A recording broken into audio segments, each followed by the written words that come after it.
When I was a teenager, I was into the Who, Beatles, Rolling Stones. There's guys older than me that were mods, that were into the same thing. 16th birthday, used some of my money to buy a scooter. That scooter there, 1963 LR150. My love slowly spread. I got into like sort of period radios, period cars, every accessory. My interest in Cine-Cameras came about when I was a little bit older and I started just appreciating what they were, the design of them, the mechanics, the actual work that went into them, the cost of how much they were when they were actually new. And it was more about the camera than what it actually produced. This camera was my dad's Cine-Camera. He'd seen some films that my Uncle Albert had made and decided he was going to have a go in it. Probably the early 70s, I think it was. It's just a really cheap Kodak Super 8 camera. I can remember him making a couple of films with that. They were really, really awful films. Like people heads cut off. It was just like sort of bad tracking, everything. So therefore, this camera is in mint condition, never used, which is a shame because my dad was a projectionist at cinema before the war and during the war with the RAF. He'd loved films. He really did love them. Loved watching them, but he was never going to be someone that could make films.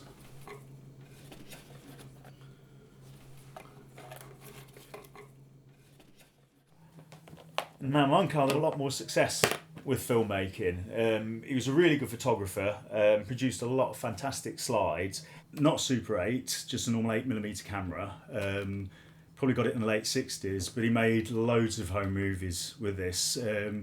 I can remember nights when we'd go around and watch his latest film of his holiday or film he'd taken of us as kids, me and my brother. And he had this with him all the time. It's got so many memories, that camera has. It means so much to me because I really, really love my Uncle Albert. He was a real character. It looked like Sid James from the Carry On films. Sounded like Sid James from the Carry On films. So that camera means a load to me.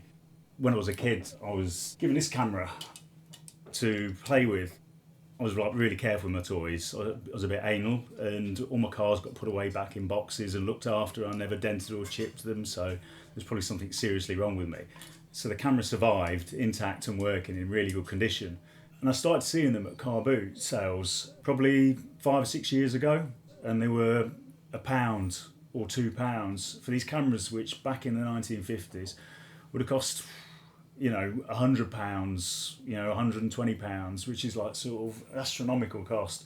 I started buying one or two, and that's where the sort of passion started. If I see one, I've got to have one. Just like owning the things. How much are Cine-Cameras? Oh, I'll do them for 15 quid each, yes.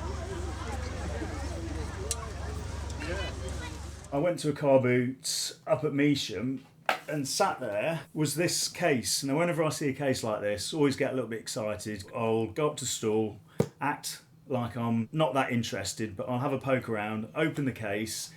If I see something like that, I'll pretty much close the case again and say, how much for the camera, and hope that they won't ask a lot for it. I didn't even get to look at it properly until I got it home. I didn't want to open it at the car boot and show that I was really excited with what I got. But this is a Fujica Japanese camera, early 60s, 3 different lenses. It's such a beautiful camera. I paid £2 for it.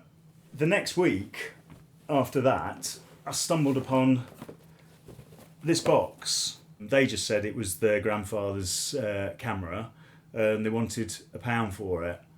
And I think that's a real pretty little camera. This is an Admira. I think I paid £4 for this one, so really expensive by my standards. This one was on eBay. I put a 99p bid on it and I won it. It's Zeiss and it's made to look like a normal 35mm camera. 8mm, late 50s, early 60s. I got it for £2.99. This one I got for a couple of quid. This is about 1948, 49. Not very good case. Now this model is a very, very sought after model. Unusual shape, and I got this for just under £20, I think. I think it was about 18. I started putting NISO in the search, and this camera popped up.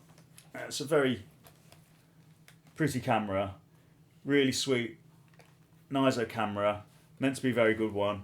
I couldn't work out why it was attached there to the case until I read something online that said the case actually acted, when it was on a steady surface, as a tripod for the camera. This one popped up. It belonged to a guy that was heavily into filmmaking, I found out afterwards. Complicated looking lenses on them. These can sell on eBay for about up to £180. I got that one for, I think it was £34. It's a Russian camera. It's a quartz camera. My girlfriend Lindsay, that's her favourite camera. So if I was ever allowed to display a camera in the house, which I'm not, that would be one that could stand in a cabinet or on a shelf. When I was playing with the camera, I discovered that pulled back, and you could obviously take certain tinted lenses out with you, put a couple of those in there, and they fitted in there. And I thought that was really quirky. Right, this one I saw on eBay. I fell in love with that when I saw the image of it. The film loads into a cassette there, really advanced. And sometimes when you buy these cameras, you'll get an instruction book with them.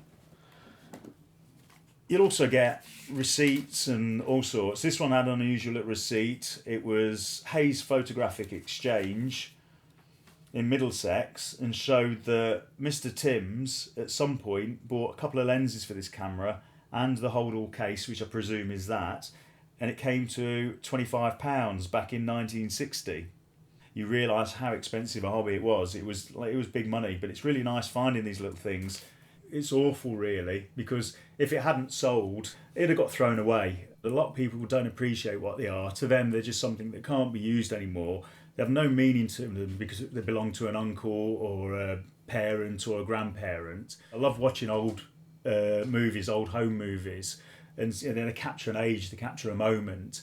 And the Cine-Cameras have taken that film, they've got a story to tell. So I always feel like sort of when you touch that camera, you're touching the past in a way. Right, these cameras are the ones I've got at car boot when you were filming there. Three? Yeah.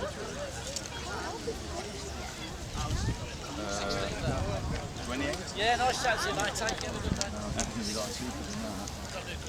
How much you want to? I was thinking of 5 for that one, 5 for that one, and probably 3 for that one. And that's maximum. I haggled with the guy. I think I got both cameras for £15. He didn't really have a clue what they were. He was just trying to like sort of rip me off, basically. Russian made, clockwork, as you can see. There's the winder, pistol grip attaches quickly there. Really unusual angles to the handle.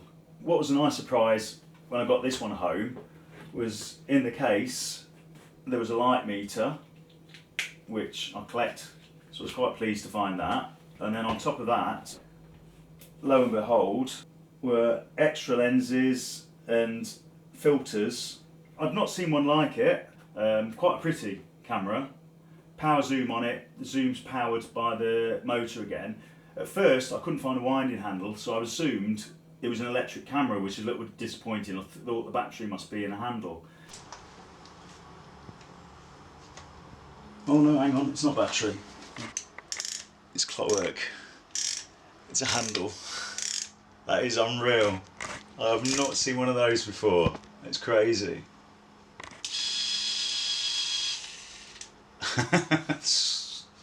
How sweet is that? That is lovely. It was worth paying the £15 for the 2 cameras because I got that one, which is really quirky and unusual.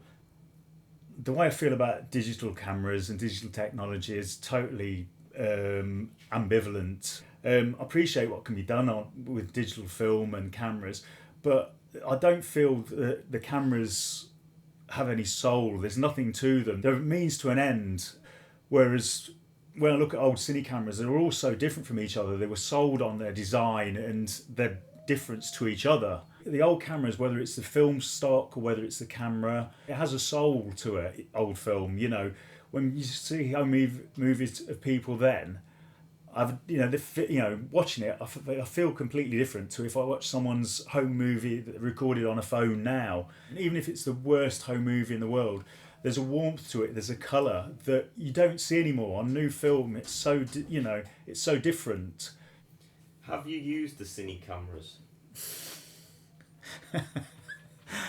No, I probably should be like sort of whipped and beaten for it. I have never used one of these Cine-Cameras yet. I've always been bothered that I'm going to use it and it's not going to produce what I want it to produce. I want it to produce something that looks like what I've seen on old home movies. I want it to just have that colour and that look. If it just has a little bit of that, I'll be happy. I'm not expecting it to be anything like a good movie. If I can just capture one moment, if that moment lasts 20 seconds and it's got the right feel to it and the right colour, I'll be over the moon. I'm not bothered about the rest of the film or any other film filmed after that. That's all I'll be looking for.